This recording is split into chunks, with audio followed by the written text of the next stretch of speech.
If you've been anywhere close to TV or the news this week, you'll have picked up on the big argument about whether or not Downing Street had a Christmas party last year when we were in Tier 3, and when partying indoors was definitely against the law. The stories around it are difficult to take, and the reaction of the government has been, shall we say, dismissive. As I write this, it's Wednesday, so things could change by the time this goes out. Things are beginning to emerge that show people who work in Downing Street appearing to mock the idea that they had a sneaky Christmas party instead of denying it or apologising for doing it. Whilst for most of us all was stripped away, and the possibility of celebration was tiny, if that, those leading the way appear to have just done what they wanted. And the sorrow and the frustration comes not from them seeming to get away with it, but from the things that were stripped away whilst it happened. There are a number of people speaking out on social media about what they were going through at this time. There are pictures of families handing presents through car windows and standing on driveways just for a moment to say hello. There are those who ended up spending Christmas on their own because they weren't allowed to go and see those they'd planned to see. There are stories of care home visit where waving from afar was the only way to greet loved ones. And the stories of those who couldn't visit their dying relatives in hospital and couldn't comfort the partners of those who had been lost because they had to isolate alone in their grief. Why does all this matter? Well, it's because our actions determine where our hearts lie. And the thing with the alleged bending or breaking of rules, whether that's 10 Downing Street or elsewhere, is that for those who break the rules and how they deal with that now they are found out, it says something about where their treasure lies. You may have seen some of the films of the Pirates of the Caribbean, and Captain Jack Sparrow is the main character. He has a compass, and this compass has special powers. Rather than pointing north, it points towards whatever the person holding it wants most. It might be cheese and wine. It might be treasure. It might be a person. It might be a place. It only works, though, if the person holding it knows what they want. And Captain Jack, although he seems confident in himself, doesn't really know what he wants. And so the compass doesn't always work for him. In the film where he's trying to find the beating heart of Davy Jones, Jack can't get the compass to stay still, so he convinces another character, Elizabeth, that finding the chest where the heart is will reunite her with her true love. And because she's certain she wants to be reunited, the compass points them to exactly where it is. So my question for you today is, where does your compass point? What do your actions say about what really matters? Where does your treasure lie? As you wait in this season of Advent, what is it that you are waiting for? In our reading today, when Jesus tells us not to store up our treasures on earth, he's not saying, don't worry about this life, get ready for the next one. We live in this world right now for a reason. We should not become so next life minded that we miss that. Because heaven is where God dwells, where God is right now, and where if we learn to love and serve God well, we will find treasure. And heaven isn't just up there. The Word became flesh and moved into the neighbourhood. God is here. And so storing up treasures in heaven is not just looking to the next, it's looking to the now. We can find heavenly treasure where we are now. And we do that by learning to live in the presence and ways of our loving Heavenly Father, making everything we do for Him, and by getting our priorities right.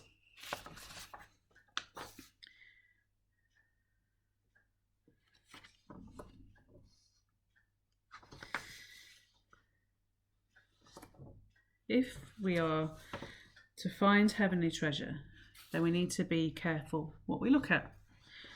Careful where our eyes get drawn to, whether that's parties despite lockdown, or trying to cover it up, or the thing that sparkles ahead of us in our eyes.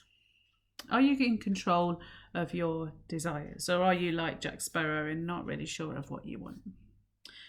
Verse 22 in our reading says that our eyes are like a lamp. If you're looking in the right place, we find health and life. We find light. If we're not, we find only darkness. The commentator Tom Wright says that our eyes are a bit like the headlights of a car. If we're driving along a dark road at night and we try and switch the lights on, what do we do if nothing happens? You suddenly realise how dark it is. That's what it's like if your eyes are not on God and instead following whatever is eye-catching or pretty or takes your fancy or is fun to do. Wrong priorities lead you in the wrong direction and you end up in a downward spiral of bad choices. And our bad choices won't get us in the newspaper, but they'll just wreck our own lives and the lives of those in the other cars on the road.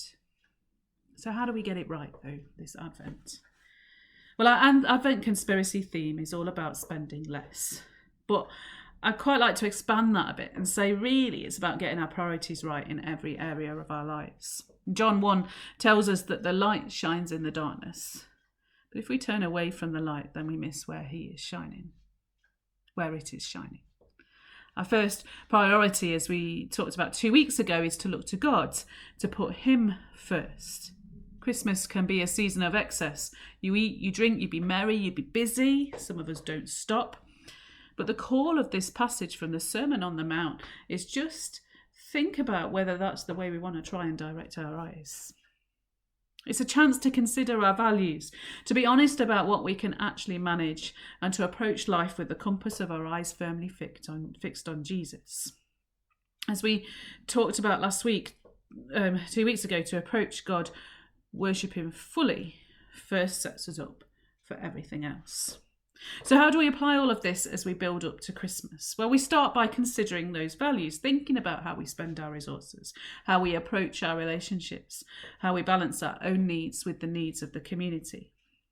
We start with spending less, and this first one is probably the easiest to make sense of, and it is the subject of today. How do we manage this season of excess while keeping our compass pointed in the right direction? Well, Advent calls us to pause and think a little bit more. Perhaps you need to get into the habit of asking yourself a few questions before spending what you have or you haven't got. Why are we spending what we're spending? Do we really need what we're buying? Is it going to make the receiver's life better, or is it just going to sit on the shelf? Spending less on someone doesn't mean that you love them any less. Buying them one thing instead of many doesn't mean that they miss out. As we think about how we spend our money, we also need to consider where that money goes. The Bible calls us to be good stewards of what we have, and also calls us to love our neighbours. As we spend, we need to be developing a thoughtful approach to the histories of the products and companies we buy from. Is it better to buy a few gifts from a company that treats their employees badly, or buy many gifts from a company that treats their employees badly, but their goods are cheap, or just one from one who treats them right, but their goods are a bit more expensive? We need to be spending less, but perhaps there are times when we actually need to spend more to care for others. We also need to think about what we ourselves can afford. In this season of excess, the temptation is to spend far too much. Some of us don't have a lot of resources, and that pressure is great. If you're struggling with that, then the call to set our compass point towards God and not the world around will help to combat that pressure. If you can find your value in God and not in stuff, the stuff is less of a temptation. Be honest about what you can manage. Giving should come from an act of worship to God and not from the guilt that comes from others. Learn to be content in what you have and explain your approach to others around and why. You might find they're refreshed when they hear that it's not all about the stuff. Heavenly treasure, not earthly wants. And we can cultivate our relationships instead. If last Christmas taught as much as it is the relationships that matter more than the stuff. We could have all the stuff last year, but we couldn't spend time with the people we wanted to. Gifts, although good to receive, I do like presents, just so you know. Gifts don't fix relationships. Perhaps instead of spending time shopping, we need to spend time cultivating our relationships. We can see one another this year. We can spend time together. We can work on fixing what is broken, reaching out to what seems far away. We fix our eyes on God. We find treasure in what he commands. Jesus said, the greatest command is to love God and to love our neighbours. We find treasure in the community He has called us to. And we can balance our own desires with the needs of that community. Because Christmas is a time for generosity. In the most generous of actions, God the Father gave God the Son up to earth. Philippians 2:7 says He emptied Himself, gave everything up to come to earth. As we look up to God, we find heavenly treasure by understanding that asking for God's kingdom to come is pointing to His kingdom now. As we think about how we care for others, yes, we think about the companies we buy from. I've already talked about that, but we also think about how we share some of what we have. I hardly need to say much about this, and we might talk about it a bit more next week. But so many of you are so very generous in your nature. But continue to remember during this time that the needs of our community are still important. There are so many within this community for whom spending less is not possible because they cannot afford to spend. There may be some way you can bless a friend or a neighbour or family member who's really struggled this year. You might be able to shop from a local business, or you might be able to give to an organisation that is supporting the community. We're continuing to shop for our hampers this week. You might be able to bless someone with doing a job for them that needs doing, or making them something small. And simply show your love by being with them. Sometimes we just need company. There are many ways in which we can put others first. And when we do that, we point to God, who motivates us in thinking of others first. Heavenly treasure on earth. At the end of the day, we worship the liberating King, the one who sets us free from the things that bind us, the earthly ways of being that are not of heaven. If we can adjust that compass point to point towards God first, then the desires of our hearts will become more aligned with His. Storing up our treasures in heaven is making sure that when we put our headlights on, they are shining bright with the light of Christ. The light shines in the darkness, and the darkness will not overcome it.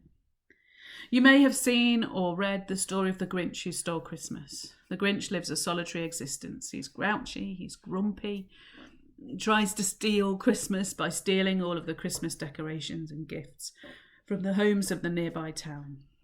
He disguises himself as Santa and goes down the chimneys, taking presents up instead of laying them down. What happens next is beyond what he expected, though, as he realises it is not possible to steal Christmas. As dawn breaks on Christmas Day, he expects to hear the residents of the town crying, but is shocked to hear them sing a joyous Christmas song.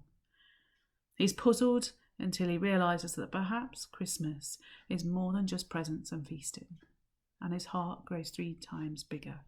He's invited to join in the town Christmas feast, and his life changes forever. When our compass points to Jesus, when we don't get caught up in the Christmas that people are trying to save from COVID, but get caught up in the wonder and the mystery of the incarnation of Christ, it changes who we are. It changes how we walk. And we see that heavenly treasure building up right here. We don't need a big party despite. We don't need to lie about our celebrations or try and be something that we're not. All we need to do is be true to Christ. Where does your heart lie? Amen.